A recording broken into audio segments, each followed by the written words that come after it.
हर हर महादेव। काशी विश्वनाथ ओगरदानी त्रिकालदर्शी कैलाशी विनाशी भगवान शिव जिनकी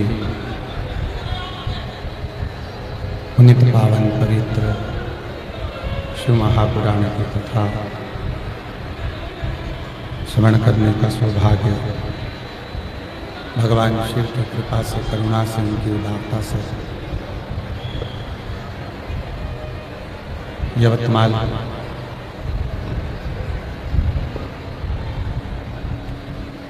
आरणी के इस पवित्र पावन प्रांगण में भगवान शिव की कृपा से, करुणा से, उनकी उदारता से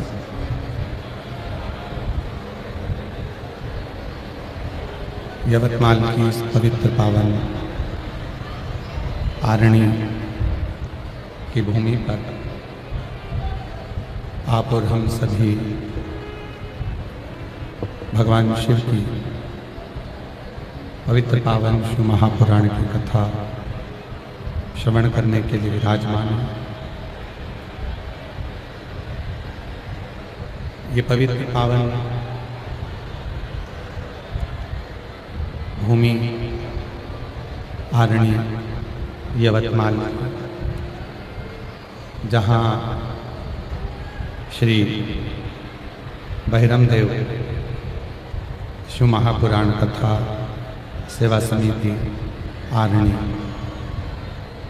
इस पवित्र पावन कथा के आयोजक के रूप में दिव्य भव्य शिव महापुराण की कथा का आयोजन कराया। श्री बहिराम देव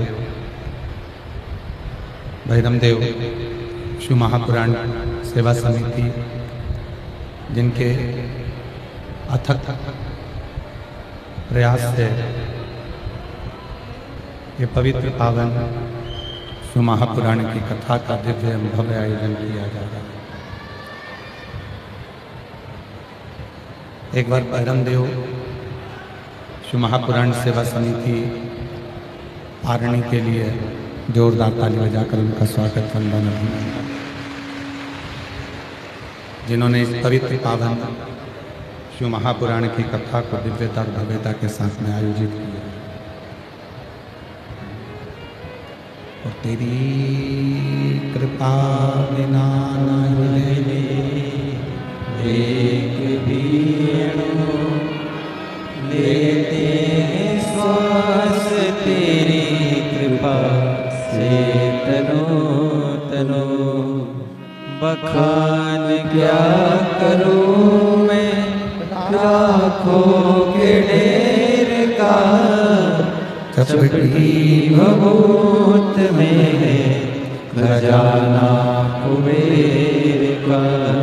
हे गंगाधर मुक्ति द्वार ओमकार तू, भोले ओमकार तू। आयो शरण तिहारी शंभु हारदार तू।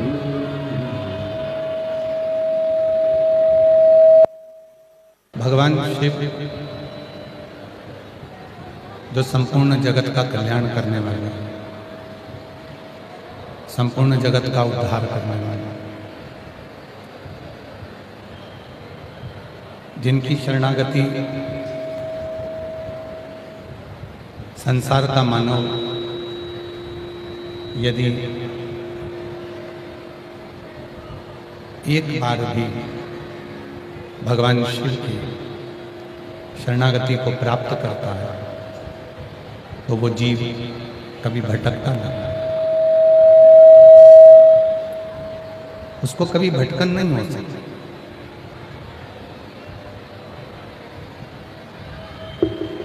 शिव महापुराण की कथा कहती है, भगवान शंकर का चरित्र कथा है। भगवान शंकर को जिसने विश्वास के बल पर भजा है, भगवान शंकर को जिसने भरोसा कर कर, विश्वास कर कर भगवान शिव की स्मरण किया है, भगवान शंकर का मंत्र जाप किया, शिव के मंदिर में जाकर एक लोटा जल समर्पित किया, उस जीव को संसार में फिर भटकना नहीं पड़ता। फिर वो जीव भगवान शिव की ही शरणागति में रहता है। कल कथा में कहा था कि एक असुर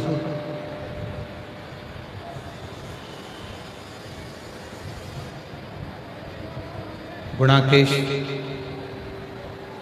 असुर होकर भी भगवान शिव का, भगवान नारायण का इतना कृपा पात्र हो गया कि वो गुणाकेश तांबे के धातु के रूप में हो जाता है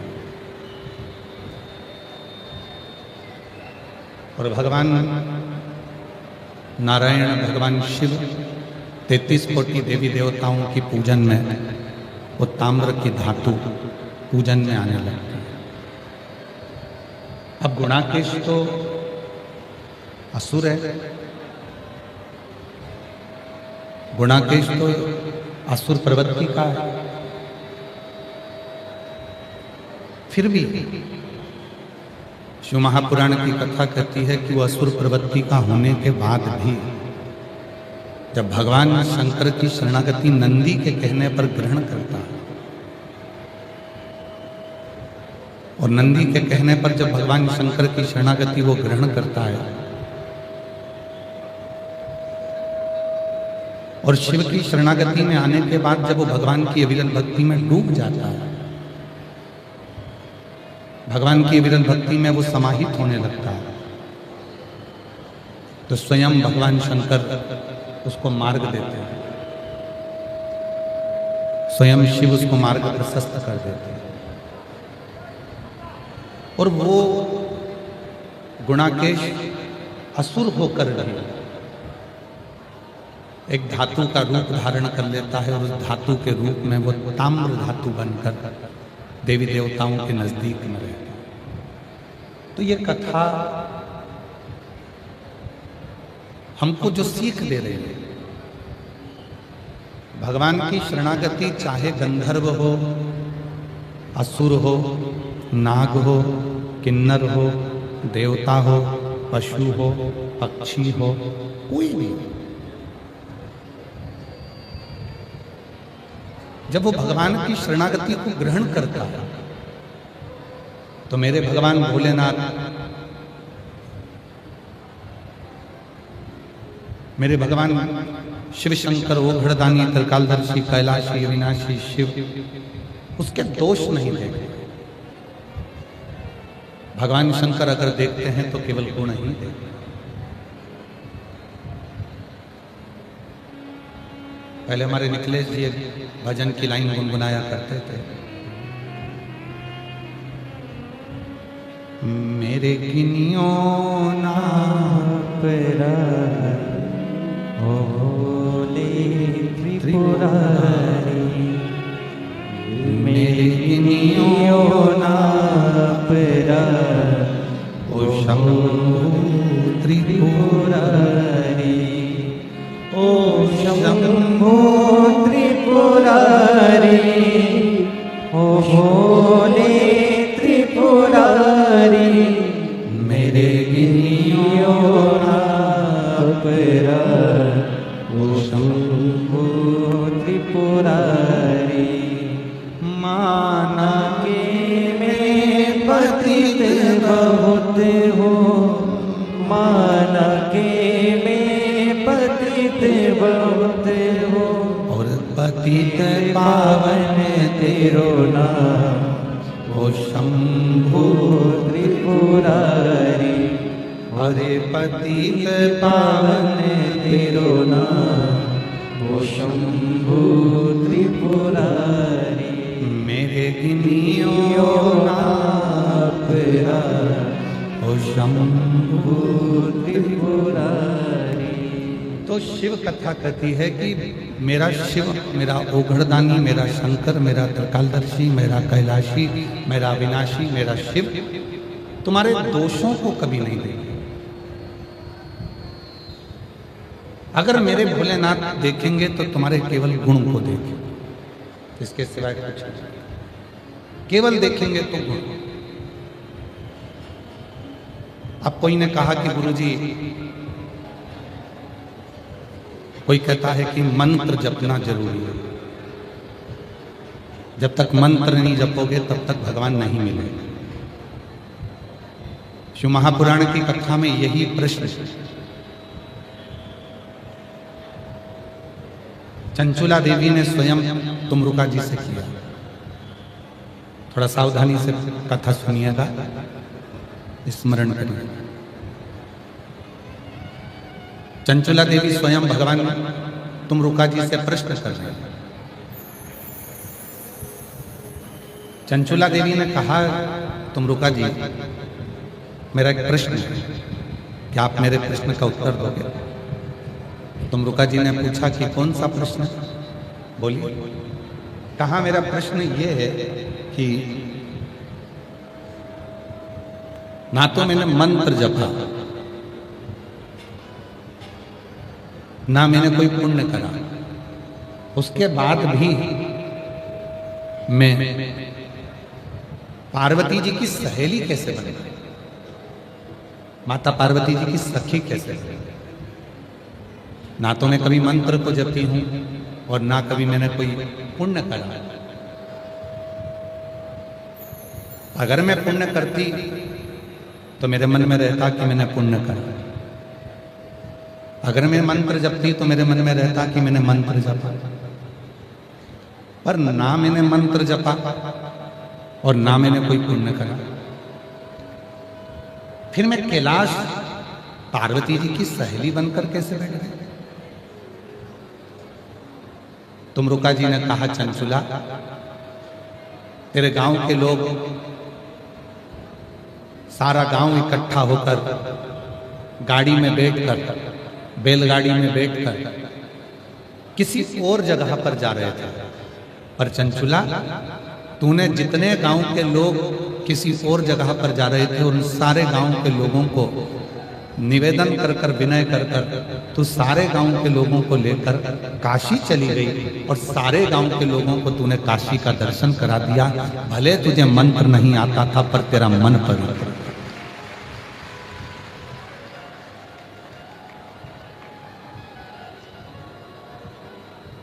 मंत्र भले नहीं आया, भले तूने मंत्र का जाप नहीं करा, पर तेरा मन बड़ा पवित्र था। और मेरी जीजियों, मेरे जीजाओं, मेरी बेटियों, मेरे बेटाओं, मेरे बुजुर्ग माँ बाप, याद रखना, मंत्र जपो चाहे ना जपो, मंत्र की साधना करो चाहे ना करो, और इतना याद रखना कि उस ईश्वर के प्रति अपना मन साफ रखना और दूसरों के प्रति मन साफ रखना। आप किसी का बुरा मत करिए, मंत्र की जरूरत नहीं पड़ेगी। आप किसी को गाली मत दीजिए, मंत्र की जरूरत नहीं पड़ेगी। आप किसी को अपशब्द मत कहिए, मंत्र की जरूरत नहीं पड़ेगी। आप किसी को ताना नहीं दीजिए, मंत्र की जरूरत नहीं पड़ेगी। और प्रेम जब अनंत हो गया, रोम रोम संत हो गया। प्रेम जब अनंत हो गया, रोम रोम संत हो गया। मंत्र की जरूरत ही नहीं पड़ेगी। जब मन पवित्र है, मन साफ है, और उस मन से आप ईश्वर को अपने भीतर उतारे हो, उस मन से आप परमात्मा को अपने भीतर उतारे हो, तो फिर आपको भटकना नहीं पड़ेगा। चंचुला प्रश्न कर रही है कि मैंने ना तो मंत्र जपा, ना मैंने कोई पुण्य करा, फिर मुझे कैलाश का वास फिर मुझे माँ जगत जननी पार्वती की सहेली बनने का सौभाग्य, और मैंने कोई पुण्य नहीं करा, उसके बाद भी मेरे पास में ये आनंद की एक फल प्राप्त हुआ। कोई पुण्य हमने अपनी जिंदगी में नहीं करा, पर कोई पुण्य अपने जीवन का होता है जो हमको शरणागति की ओर लेकर जाता है। कोई पुण्य। आज कथा मंडप में क्षेत्र की सांसद महोदय भी आई हुई हैं। कथा मंडप में आज विधायक महोदय भी आए हुए हैं, सांसद महोदय भी आए हुए हैं। कथा मंडप में संत भी आए हैं, साधु भी आए हैं, तपस्वी भी आए हैं, और संपूर्ण क्षेत्रवासी इस कथा को श्रवण कर रहे हैं। कभी विचार करिएगा कि मेरे भोले बाबा ने यदि आपको इस आरणी की कथा में, इस पंडाल में बिठाकर शिव महापुराण की कथा को यदि श्रवण कराया है, तो कुछ ना कुछ तुम्हारे मन में कहीं ना कहीं ये पक्का है कि मेरा महादेव विराजमान है, इसलिए शिव जी तुमको बुलाकर यह कथा का विस्तार कर रहे हैं।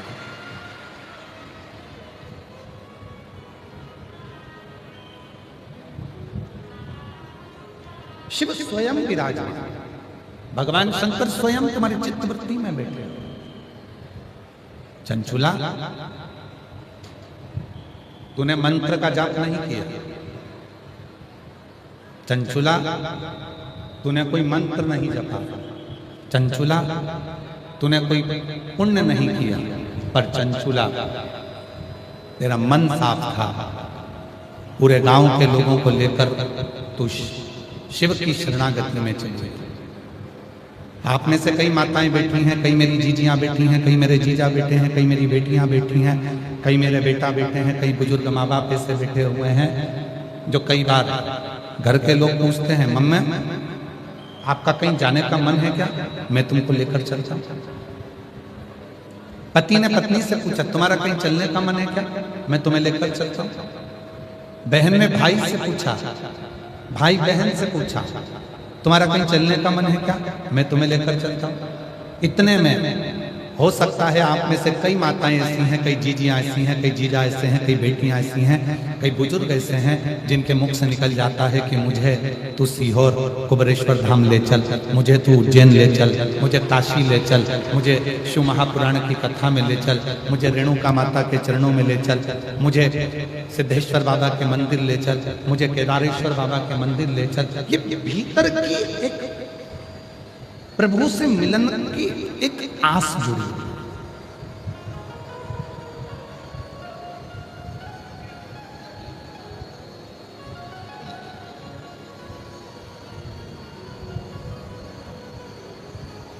और प्रभु से मिलन की जो आस जुड़ी है भीतर, परमात्मा से मिलन की जो आस जुड़ी है भीतर, वो आस परमात्मा तक पहुंचा देती है।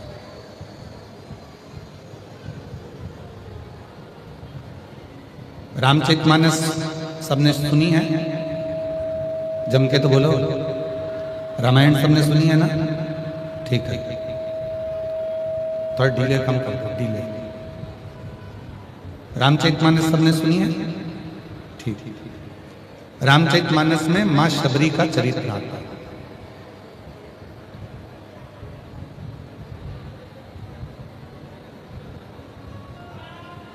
एक बार माता शबरी ने मातंग बाबा से पूछा था कि मुझे कौन सा मंत्र जपना चाहिए।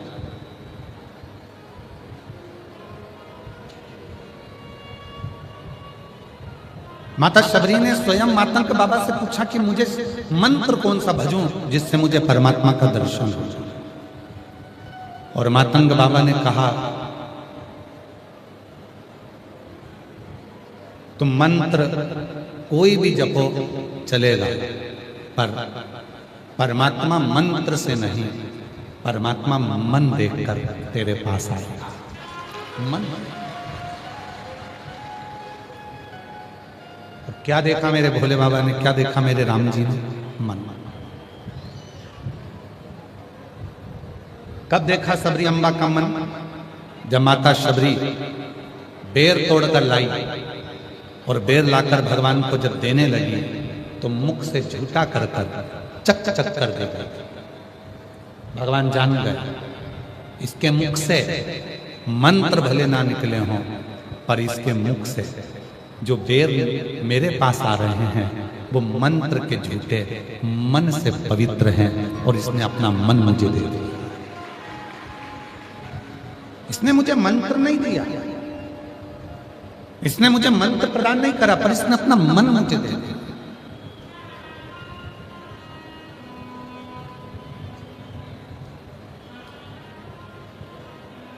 और आज के जमाने में होता क्या है,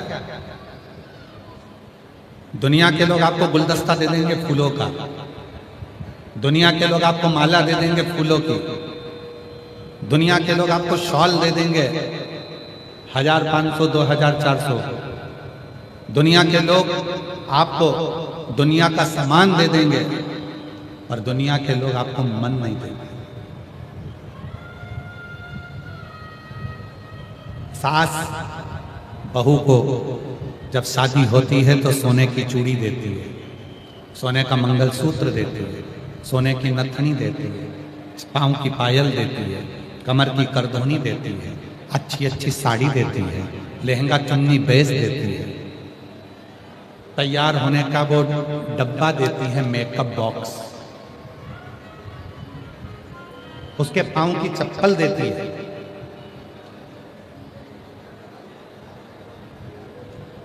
कितना सामान सास ने दिया, और बहू के घर से भी कितना सामान आया। समधन के लिए अलग से साड़ी, समधी के लिए कपड़े, देवर के लिए कपड़े, जेठ के लिए कपड़े, पूरा घर का सामान, फ्रिज, कूलर, वॉशिंग मशीन, ये वो दुनिया का सारा सामान दहेज में दिया, सब कुछ दिया। पर कोई पूछे कि तुमने फ्रिज दिया, तुमने कूलर दिया, तुमने वॉशिंग मशीन दी, तुमने कपड़े दिए, तुमने जेवर दिया, क्या तुमने अपनी बहू को अपना मन दिया? और बहू से पूछे क्या आपने अपनी सास को मन दिया? तो महाराज दुनिया की वस्तु लोग दे देते हैं, पर मरते दम तक अपना मन दे नहीं पाते हैं। वो मन अपने पास में ही रखते हैं, वो मन नहीं देते। शायद अगर दुनिया के लोग फ्रिज, कूलर, वॉशिंग मशीन और ये सामान ना दें और मन दे देना, तो दुनिया में जितने भी वृद्धाश्रम है ना, सब बंद हो जाएं और घर के बूढ़े सब घर पहुंच जाए।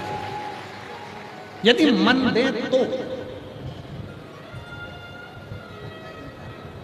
मन नहीं देता। और देख लिया संसार हमने,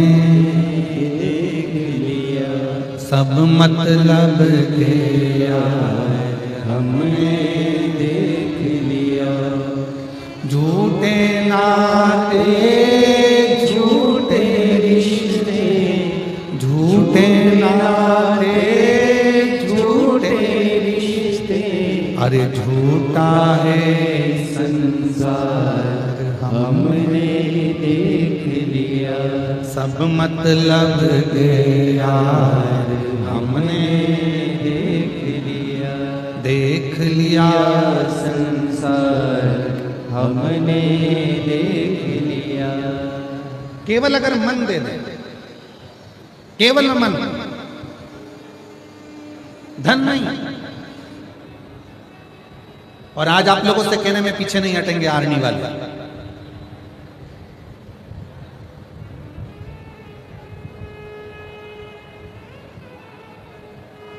तुम शिव जी की कथा में आओ, शिव महापुराण में आओ, तुम किसी को 1 रुपया दो चाहे मत दो, पर निवेदन है शिव पुराण की कथा में आने के बाद अपना मन भोलेनाथ को जरूर दे दिया करो। शिव उसको मन चाहिए।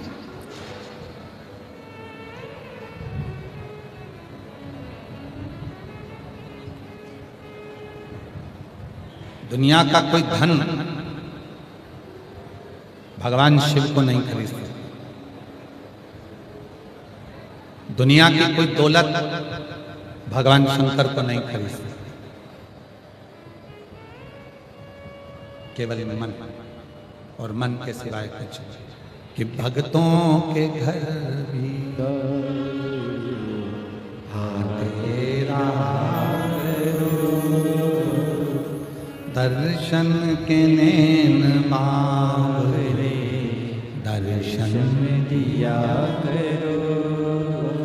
कहते हैं प्रेम से प्रभु छिलके भी खा गए, कहते हैं प्रेम से प्रभु छिलके भी खा गए,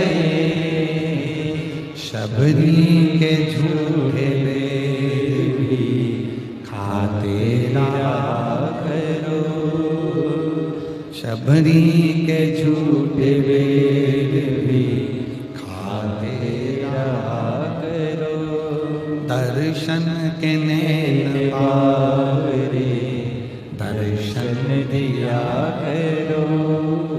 शिव को कुछ मत दो,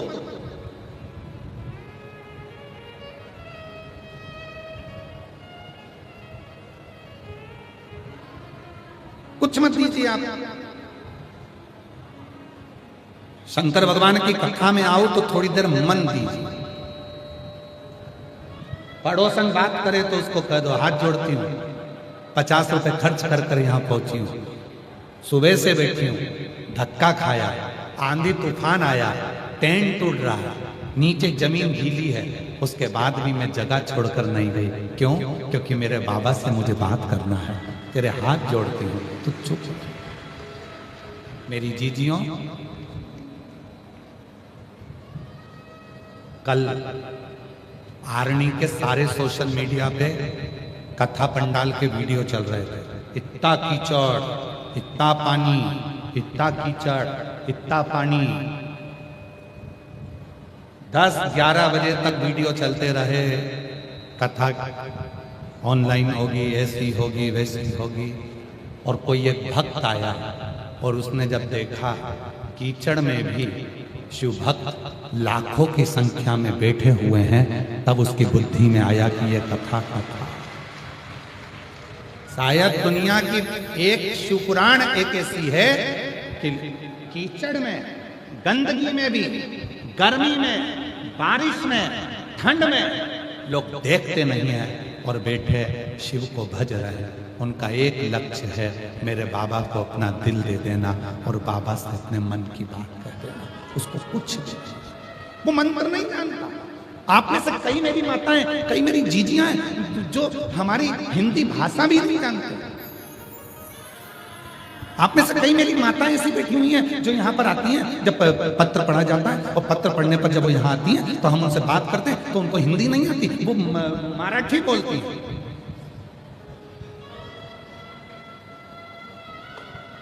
और बाद में हमसे पूछती हैं समझ में आया था? और हम भी कहते हैं आया, क्योंकि भाषा से बड़ा तुम्हारे दिल की भाषा है जो परमात्मा सुन ले। भाषा से बड़ी तुम्हारे दिल की भाषा है, वो परमात्मा सुनता है। तुम जो बोलती हो ना, इतनी मिठास में बोलती हो, इतनी मिठास में बोलते हो कि तुम्हारा चेहरा देखकर, तुम्हारे शब्द देखकर दिल में भगवान शंकर जो बैठा है वो तुम्हारी भाषा को समझ लेता है। तो मुझे समझने की जरूरत नहीं, मेरा शिव समझ। आप में कई माताएं ऐसी, एक कथा आती है शिव पुराण में, बड़ा सुंदर चरित्र है। एक पुजारी जी थे, शिव के परम उपासक थे। उनकी 3 लड़कियां थी।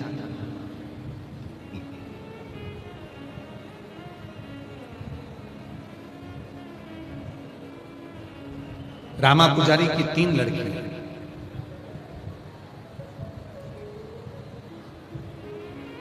पिताजी शिव जी के मंदिर में पूजन करते थे। मां के प्राण छूट चुके थे। 3 बेटियां थी, घर में कोई बेटा नहीं था। दुनिया को, लोगों को लगता है कि घर में बेटा का होना जरूरी है। शिव पुराण कहती है अगर घर में बेटी है और तुम्हारे संस्कार अगर तुम्हारी बेटी में अच्छे आए हैं तो बेटे की भी जरूरत नहीं पड़ती, वो बेटी भी पार लगा देती है। वो बेटी भी पार लगा।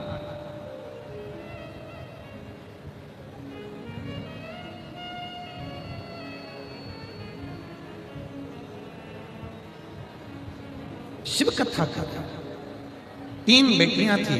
रामा पुजारी शिव के उपासक थे, शंकर भगवान के मंदिर में पूजन करते थे, अर्चना करते थे, साधना करते थे। पुजारी जी इतने समझदार थे कि वो कभी कभी मंदिर नहीं जाते थे। अब लोग कहते हैं गुरुजी आप ये कथा कहते हो और कहते हो पुजारी जी इतने समझदार थे कि वो कभी कभी मंदिर नहीं जाते। समझदार व्यक्ति को तो रोज मंदिर जाना चाहिए, और आप कह रहे हो कि पुजारी जी इतने समझदार थे कि कभी कभी वो मंदिर नहीं जाते थे। पुजारी जी इतने समझदार थे कि कभी कभी वो मंदिर नहीं जाते थे। क्यों नहीं जाते थे? मैं मंदिर नहीं जाऊंगा तो मेरी बेटियां मंदिर जाएंगी, मैं जैसी पूजन करता हूं मेरी बेटियां भी वैसे करेंगी। कभी कभी घर में जब कुल देवता की पूजन हो, कुल देवी की पूजन हो, घर में कोई पितरों की पूजन हो, तो सास को कह देना चाहिए कि अभी मेरे कमर में दर्द है बहू, तू पूजन की तैयारी कर। क्यों? बहू को अपने जीते जी पूजन करने का तरीका और पूजन करना सिखाकर जाओ, जिससे तुम्हारे जाने के बाद तुम्हारी बहू अपनी बहू को वो पूजन का तरीका। और आधे से ज्यादा सास क्या कहती है, तेरे बस का नहीं है, बस यही सीख के आई अपने बाप के घर से, तुझे कुछ नहीं आता, चल मैं सब कर लूंगी, मैं सब कर लूंगी, मैं सब कर लूंगी। तो बहू भी कहती है कर ले जा। आजकल की बहुओं को तुम कम समझते हो। एक सास हमेशा बहू के पीछे पड़ी रहती थी, कचौड़ी तल रही थी बहू, एक एक कचौड़ी अच्छे से तलना, पोछा लगाए तो एक एक कोने का अच्छा अच्छा पोछा लगाना, झाड़ू से एक एक कचरा निकालना, एक एक बेडशीट को अच्छे से झटकारना। एक दिन बहू को गुस्सा आ गया, बहू चली गई नहाने बाथरूम में, 4 घंटे नहीं निकली। सास ने आवाज लगाया, बेटा ओ बेटा जल्दी निकलो, काम पड़ा हुआ है। क्या कर रही हो इतनी देर तक?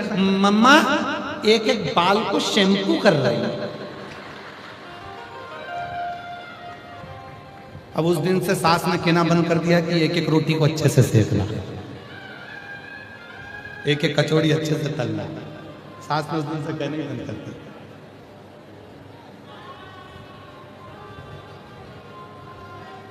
शिव पुराण क्या कर रही है? जब माता पार्वती जी की बहुएं आई, रिद्धि सिद्धि आई, माता पार्वती जी की जब बहुएं आ गई तो माता पार्वती जी ने रसोई घर छोड़ा, बहू को दिया, तुम संभालो, मुझे अपना भजन करना। और आज के जमाने में सास क्या कहती है, तुझे कुछ नहीं आता, सब मैं करूंगी, मुझे आता है, मुझे आता है, तुझे नहीं आता, तुझे नहीं आता। तो बहू भी कह देती करो, आग लगे बस्ती में, बहुएं रहे मस्ती में, करो काम, अपने को क्या करना। अब बहू अगर हाथ बटाने नहीं आए तो सास चिल्लाए, छोराओं से कहे देख लो तुम्हारी बहू को एक नीचे नहीं आई, एक नहीं उतरी, एक काम नहीं करे, एक काम नहीं करे, और काम करने के लिए आगे आए तो कि तुझे कुछ नहीं आता। अरे भाई, एक बार सब्जी बिगाड़ेगी, 2 बार बिगाड़ेगी, रोटी बिगाड़ेगी, 1 बार 2 बार 3 बार 4 बार, धीरे धीरे सीखेगी। कोई माता के गर्भ में से तो सीख कर नहीं आता। तुम्हें सासू कहा गया। सास से मतलब होता है जितनी माँ से भी आस नहीं होती उतनी सास से होती है, इसलिए सास का फर्ज है कि ज्यादा सिखाना। रामा पुजारी बहुत समझदार था। कई लोग पूछते हैं तुम वो मंदिर नहीं जा रहे और तुम कह रहे हो समझदार था। समझदारी देखो ना क्या करी उसने। रामा पुजारी बहुत समझदार था, कभी कभी मंदिर नहीं जाता था। क्यों नहीं जाता था? बेटियां मंदिर जाएं, सेवा करें, पूजन करें, और वो पूजन करेंगे तो मुझे अच्छा लगेगा। हम आप लोगों से एक प्रश्न करते हैं, उत्तर दीजिएगा। तुम्हारे घर के पास में छोटे छोटे बच्चे शंकर जी के मंदिर में 1 लोटा जल लेकर जब धीरे धीरे स्कूल की ड्रेस में या घर की ड्रेस में चड्डा पहनकर, टी-शर्ट पहनकर, छोटे छोटे बच्चे जब लोटा लेके मंदिर में जाते होंगे, ईमानदारी से बोलो तुम्हारा दिल खुश होता होगा कि नहीं होता?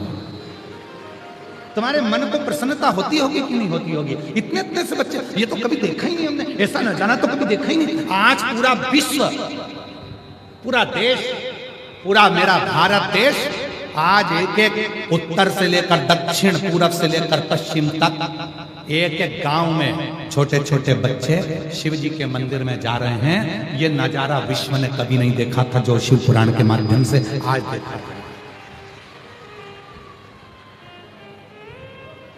शिव महापुराण के माध्यम से आज लोग देख रहे हैं छोटा छोटा।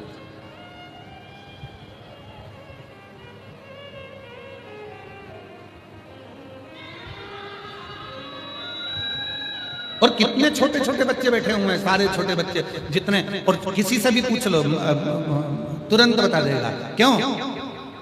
ये कौन सा महाराज है? मिश्रा जी। तुरंत अवाक। फिर पूछो क्या बोलता है? एक लोटा जल। क्या बोलता है? श्री शिवाय।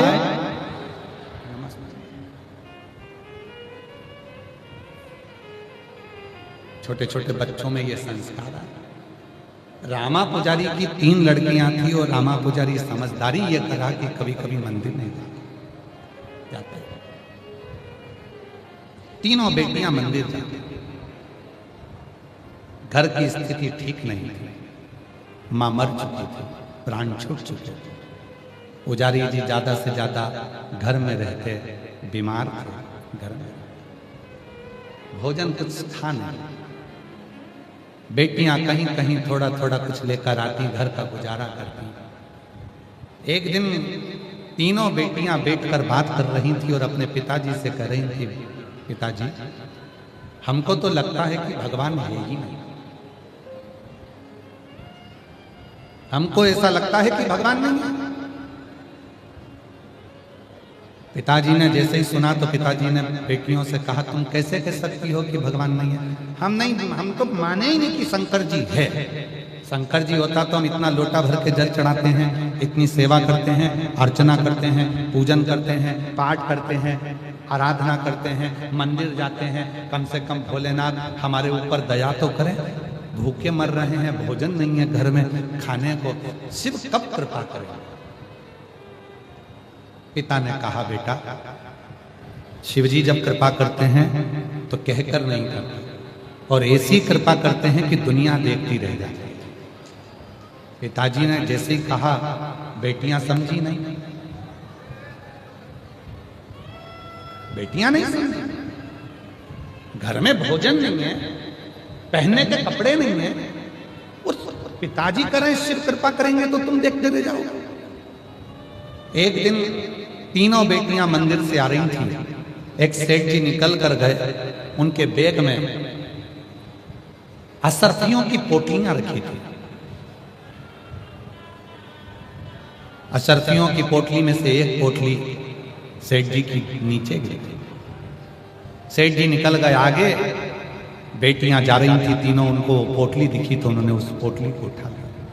पोटली खोली, उसमें असरफियां रखी थी, लेकर घर आ गए। पिताजी पिताजी पिताजी, शिवजी ने सुन लिया, शंकर भगवान ने सुन लिया। हम तुम्हारे से कहे थे भगवान भोलेनाथ कुछ नहीं देता, आज भगवान ने कृपा कर कर सोने की असरफियों से भरी हुई पोटली दे दी। पिताजी ने आंखों में जल भरा और अपनी बेटियों से कहा, ये पोटली किसी की गिर गई है, वापिस कर जाओ, इस पोटली को ले जाओ। ये पोटली किसी की गिर गई है, इसको वापस करो। बेटियां कहती हैं, भोलेनाथ ने हमको दी है। नहीं नहीं नहीं, किसी का दिल दुखाकर कोई 1 रुपया भी देना वो ठीक नहीं है, जाओ लेकर जाओ।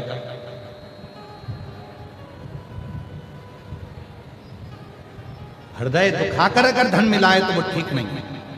बेटियां पोटली लेकर गईं। सेठ जी पोटली को ढूंढ रहे थे कि मेरी पोटली कहां गई, इतने में लड़की पहुंच गई। बाबा, ओ सेठ जी, ये तुम्हारी पोटली है? सेठ जी कहने लगे, हाँ मैं कब से ढूंढ रहा था इस पोटली को, धन्यवाद तुमने पोटली दे दी। और सेठ जी ने वहीं पर पोटली में से असरफियां निकाली, गिनना चालू करा, और गिनना जो चालू करा तो सेठ जी ने देखा इसमें 40 असरफियां हैं। सेठ जी ने देख लिया मेरी असरफियां पूरी मिल गई, पर सेठ जी के मन में लालच भर गया। सेठ जी को लगा